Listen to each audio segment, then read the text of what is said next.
Whenever you're detailing a car, much of the car is from the waist up. The roof, the hood, trunk lid, tops of the doors and fenders, things like that.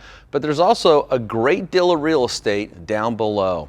And that's where you're gonna love this brand new Speedmaster detailer seat. Not only does it give you a soft cushioned seat to sit on as you roll around the car working on the lower portions, it also provides ample storage for your tools, towels, pads, and accessories. One of the coolest things about it though is you can also separate this. You can still roll around your tools around the car using the lower base, but this top portion becomes a non-slip step stool to help you reach taller areas. When you separate this to use it as a step stool, these are included. These are rubber non-skid feet that attach to the bottom of the little stands here.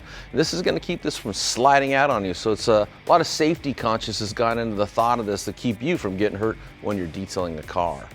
And it also has something I really like, and that's a place to put your bottles of compound or polish or wax or a cold beverage to keep yourself hydrated. And another cool feature about the Speedmaster detailer seat is this tool holder. This is attached to the side of the seat and it keeps things like pad cleaning brushes or tools handy. For example, a lot of times when I detail a car, I'm going to remove the license plate so I can get behind it. I can keep my pliers or my screwdrivers there and I won't lose them. To get more information about the Speedmaster detailer seat or to get your own, visit Autogeek.com. For more videos like these or how-tos, subscribe to our YouTube channel.